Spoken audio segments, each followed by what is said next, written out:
Ситуацию с кризисным центром для детей, оказавшихся в сложной жизненной ситуации, обсудили на заседании парламентского комитета по труду, здравоохранению, демографии, делам ветеранов и инвалидов войны. Кризисный центр для детей сегодня испытывает трудности с финансированием. Истекает срок аренды помещения. Какие варианты решения проблемы обсуждали на встрече и каковы ее итоги? Побеседуем с Камой Гопи, руководителем кризисного центра. И должен быть на связи у нас Нарсоу Салакай. Сейчас мы пытаемся с ним связаться. Это депутат парламента, член комитета по социальной политике. Здравствуйте, Кама. Добрый день. Нарсоу пока не на связи, но мы будем надеяться, что скоро присоединится к нашей беседе. Итак, расскажите, пожалуйста, о ситуации на данный момент и о том, как возникла необходимость обратиться к парламенту, с кем вы контактировали, как в парламенте восприняли вот эту вашу проблему. Спасибо за приглашение. Нам сейчас очень важно информационно рассказать всем о том, вообще, чем занимается кризисный центр и на какой стадии мы находимся сейчас. Кризисный центр семейного типа для детей открылся в апреле 2024 года. Ну вот практически прошел год, 1 апреля мы открыли свои двери. И на протяжении всего этого времени, до открытия кризисного центра и вот в период его работы, мы обращались к чиновникам, к тем людям, которые имеют, в принципе, отношение к сфере защиты детей, о том, чтобы они поддерживали кризисный центр всесторонне, о том, чтобы вопросы кризисного центра решались, и в том числе остро стоял вопрос статуса кризисного центра и, соответственно, финансирования кризисного центра. Вот. И, как я уже сказала, мы весь этот год ходили к министру социального обеспечения, встречались пару раз с депутатами различными, с главами района, в общем, со всеми, кто мог бы нам помочь и кто должен быть заинтересован в нашей работе, скажем так. Вот. Как сказать, если мы дошли до сегодняшней ситуации, что у нас заканчивается финансирование, и мы до сих пор не знаем, что мы будем делать дальше, значит, все эти переговоры прошли, не скажу неуспешно, но не привели к какому-то логическому завершению. Так вот, если говорить в общем, то в 8 апреля этого года мы должны покинуть наш дом, так как по договоренности мы занимали его на этот период, на год мы договаривались. И, соответственно, финансирование международной организации, финансовая поддержка заканчивается в мае. Хотя, в принципе, она уже должна была закончиться в феврале, но они понимали нашу проблему и как могли нас поддерживали и протянули еще на какой-то период, но май это уже окончательно, то есть финансирование кризисного центра со стороны международных организаций в мае оно точно заканчивается. И, соответственно, в мае, получается, мы не сможем дальше существовать, если нас не поддержит наше государство, к чему мы шли все это время. Вот. И когда мы поняли, что вот мы уже дошли до той стадии, когда, все, мы не знаем, что мы будем делать завтра, мы вновь стали ходить к тем людям, которые должны нас поддерживать, как мы считаем, именно вот этот термин употребляют, должны. Так получилось, что нам удалось организовать встречу с заместителем, насколько я понимаю, Рашида Заретовны, она депутат парламента. И когда мы объяснили нашу проблему, договорились, что будет заседание парламента, депутатов, и будем решать, что делать все вместе.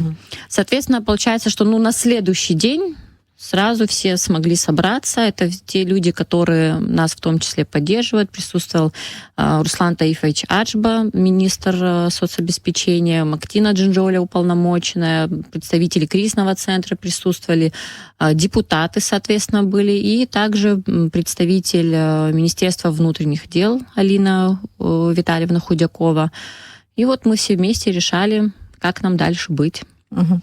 Ну, как проходило обсуждение, какие аргументы звучали, какие опасения, может быть, высказывались, какие возможности проговаривались, может быть, расскажите нам. Ну, если коротко, то, скажем так, оппонентом выступал Руслан Таифович Аджба, и он говорил о том, что кризисный центр, ну вот он зачитывал семейный кодекс и говорил о том, что кризисный центр семейного типа не имеет права выявлять детей, которые оказались в сложной жизненной ситуации, не имеет права определять детей к себе. Да, действительно, он прав, и мы знаем, как нужно, как положено по закону, и всех детей к нам определяли органы опеки, попечительства, либо другие уполномоченные, скажем так, люди. Ну, была ситуация, когда Мактина Утарьевна, как уполномоченная, определяла к нам детей, а во всех других случаях это именно представители органов опеки и попечительства определяли к нам детей, определяли, на какой срок они к нам определяются.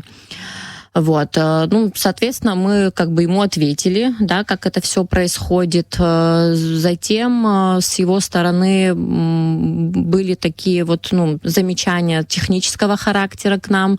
Потом он говорил о том, что с 2019 года Министерство соцобеспечения занимается созданием кризисного центра, там нормативно-правовая база, там устав, бюджет, и, ну вот, в общем, готовятся они к открытию кризисного центра с 2019 года, почти 6 лет.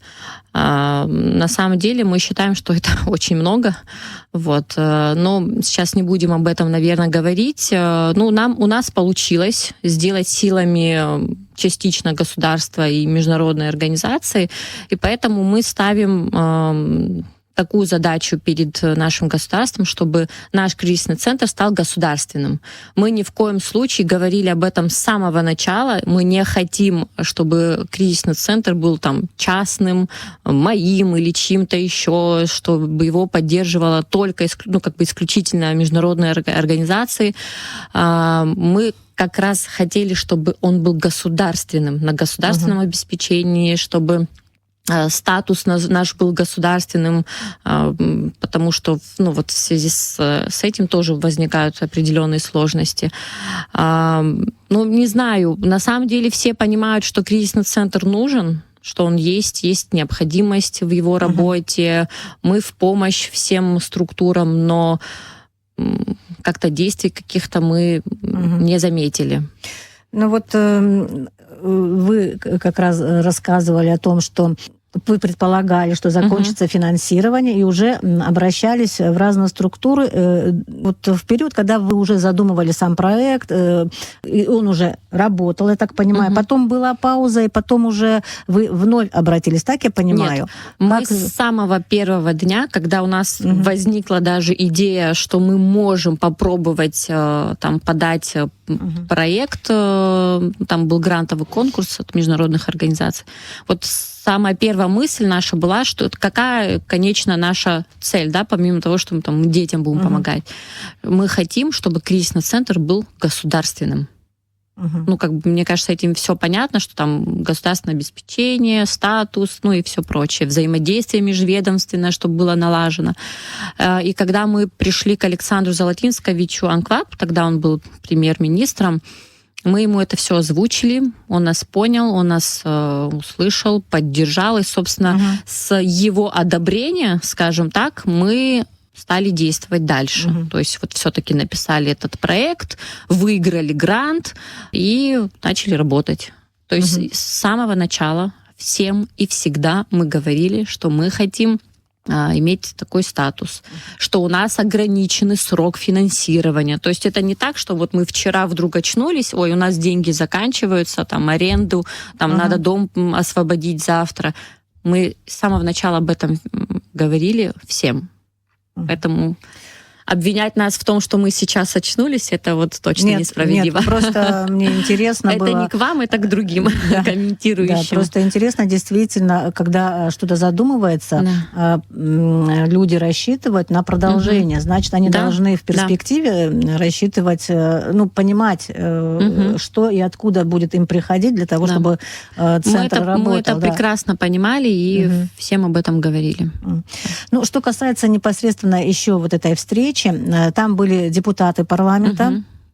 Я так полагаю, что много зависит от них, да, не только вот от, скажем так, от исполнительной власти, да. Что в итоге они вам сказали? Почему к вам обращаюсь? Потому что, вот, к сожалению, Салакая, наш депутат, он, пишут мои коллеги, что не сможет участвовать в нашей беседе. Очень жаль, но я думаю, что мы попозже поговорим или с ним, или с той же Рашидой Айба по поводу вот этой встречи, чтобы понять, что они думают конкретно об этом, но что было проговорено, скажем так? С их стороны были вопросы, потому что они, я так понимаю, некоторые моменты не до конца понимали для себя. И когда они услышали ответы и от министра соцобеспечения, и от нас, им стало понятно, в общем, как действовать дальше, я так думаю. Конечно, они нас поддержали, по крайней мере, вот так вот. Они поняли, чем мы занимаемся, и, конечно, они сказали, что они готовы нас поддержать, но на своем уровне. На следующий день или через день, если не ошибаюсь, Рашида Азаретовна с Баталом Джопуа, вместе со своей помощницей, посетили кризисный центр. Они были, познакомились с нашими детьми, мы рассказали о работе кризисного центра, о тонкостях, нюансах. И вообще в тот день, в день заседания, было принято, что, конечно, без поддержки президента нам в любом случае не обойтись, потому что сейчас вписаться в бюджет у нас не получится, искать какие-то возможности не представляется возможным, за исключением поддержки напрямую от президента. Поэтому решили, что мы пойдем к президенту после инаугурации, поэтому... Надеемся, что Бадр Зурабович как-то тоже сможет нас услышать, поддержать. Я думаю, что он знает эти все моменты, тонкости. Надеемся на его поддержку. Какие-то сроки примерно были обозначены этого визита, этой встречи? Да, визит мы запланировали после инаугурации, поэтому после инаугурации целый год можно планировать. Да, в смысле после самой церемонии, наверное, на следующей неделе, скорее всего, так, потому что, у нас тоже срок ограничен, то есть 8 числа нам надо понимать, что нам делать, да. До 8 числа, но после 1, скажем так. Понятно. Сейчас, насколько мне Рашида Айба, мы предварительно говорили, к сожалению, заняты наши депутаты, не смогли участвовать. Она говорила о том, что они, посетили, и 8 человек сейчас в центре. Да, сейчас 8 детей у нас. 8 детей. Расскажите, пожалуйста, вы сказали, чтобы знали о деятельности кризисного центра, напомнить, что происходит, в каких ситуациях дети туда попадают, как долго они там находятся, и вообще какую помощь и поддержку там они могут получить. Чтобы понять то, ради чего, да? Да. То, ради чего, да. Все ради детей. Но смотрите, как я говорила ранее, всех детей к нам определяют органы опеки и попечительства. Это дети, которые оказались, если образно говорить, в сложной жизненной ситуации. К сожалению, не могу как-то раскрывать эту сложную жизненную ситуацию. У всех она бывает разная, и не всегда можно о ней говорить. Когда родители не следят за детьми как нужно, да, когда родители злоупотребляют наркотиками, алкоголем, когда дети остаются без опеки взрослого человека, и вообще, когда ребенок находится в ситуации, когда его жизнь в опасности, тогда органы опеки и попечительства принимают решение, что лучше для ребенка. находиться в доме, где для него не очень хорошая обстановка, или же его нужно определять в кризисный центр, либо в патронатную семью, это другая форма альтернативного устройства. На какой срок определяются дети, это тоже все индивидуально, все зависит от ситуации в семье, от ситуации со самим ребенком, но по нашему положению и вообще по мировой практике самый такой долгий срок — это полгода, желательно. Но если за полгода ситуация в семье не улучшается, то этот срок может быть продлен. Собственно, сейчас у нас есть дети, которые у нас год находятся. Это только потому, что ситуация в семье не решилась, и никаких пока перспектив для самих детей тоже нет. Вот. А так ребенок может на день, на 2 часа к нам попасть. Ну вот разные бывают ситуации на самом деле, и так, и сяк было.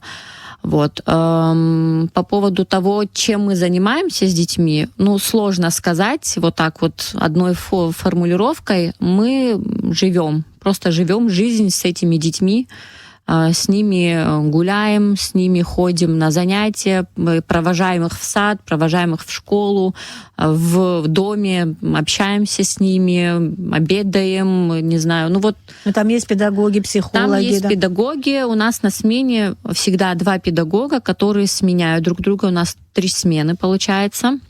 Естественно, не остаются с ночевкой. Это посменная работа. Есть психологи, которые работают в центре и к которым дети тоже ходят в Они другие... получают зарплату? Да, конечно. И педагоги, и психологи, все у нас получают зарплату. У нас приходят каждый день и готовят нам вкусную еду. Вот. Ну, дети просто живут в нашем доме. Вот у нас такие же, скажем так, возникают вопросы с тем, чтобы у ребенка день рождения, нужно собрать его друзей, там, отметить день рождения. Я нахожусь во всех садиковских школьных группах, где родители общаются, там, не знаю, обсуждают утренники, выпускные или еще что-то. Также ходим на родительские собрания. Ну вот все так же, как в обычной семье. Кама, вот просто интересно, сколько вот финансирования, насколько оно должно быть рассчитано, какой бюджет должен быть вот этого кризисного центра? Вы знаете, это вопрос, который нам задают, но нам сложно, наверное, очень сложно просчитывать именно конкретно на ребенка. Вот сколько вам обходится один ребенок, я не могу сегодня сказать, потому что, ну как сказать, во-первых, разные бывают, как случаи, сказать, потребности у ребенка. То есть одно дело, когда мы стабильно знаем, что там у нас зарплата, там аренда, там, не знаю, питание и все такое, да, это как бы еще можно просчитать. А когда у ребенка возникают какие-то там проблемы со здоровьем, может быть, нам надо 20 тысяч потратить, может быть, 500 рублей на лекарства, ну, там, понятно, прием в больнице, он бесплатный, но какие-то дополнительные обследования очень дорого обходятся. Сейчас нам детей нужно в Сочи вывозить к неврологу. То есть здесь может быть и 30, и 50, и 100 тысяч ребенку нужно там зуб вылечить под наркозом, это 150 тысяч. А потом дети наши ходят на занятия. Один ребенок может ходить на 2 занятия, а другой ребенок может ходить на 5 каких-то дополнительных занятий. Где-то бесплатно договариваемся, где-то оплачиваем, где-то покупаем какие-то это вещи понятно, но необходимые. тем не менее у вас же есть какое-то представление, потому что у вас было финансирование, ну, как бы пока еще по есть. Финансированию мы потратили, ну вот по бюджету, который мы расписали на следующий год, у нас выходило 13 миллионов в год. Это с учетом, что мы платим вот эту аренду. С учетом аренды. Да. Ну там заложена покупка одежды, все вот эти вот расходы, 13 миллионов в год. Если разделить на месяц, ну вот где-то миллион 100, 1 200 000 получается. С расчетом, если будет 10 детей. Ну, в общей сложности сколько детишек было? У вас 27 там побывало? детей за все это время были определены к нам в центр. 27. 27. Скажите, а их вот состояние, да, психологическое, оно, понятно, что, наверное, не одинаково, у всех, наверное, по-разному, да. но вот как потом происходит вот это привыкание вот к этой новой жизни? Ну, и понятно, что новая жизнь это условно, да, на какой-то период. Вы имеете в виду у детей да, или в общем? Да, у детей, да, в общем. По-разному. Некоторые дети могут, ну, как сказать, сопротивляться вначале, бояться именно вот определения в центр. Особенно это касается детей подросткового возраста, да, когда они знают, что их собирают из семьи, определяют в какой-то там центр, в их понятии приют детский. Вот. Они думают, что у них там будет ограниченность в плане свободы какая-то. Но когда они к нам поступают, и они видят отношения педагогов, то, какой у них график, да, режим дня, они больше раскрываются и положительно, в общем-то, смотрят на всю ситуацию. За исключением того, что есть дети, которые просто скучают по своей семье, а так некоторые дети даже как будто бы стремятся к нам попасть. Бывали такие ситуации, что... Наверное, можно их понять. Да, потому что, у нас хорошо для детей, поэтому безопасно.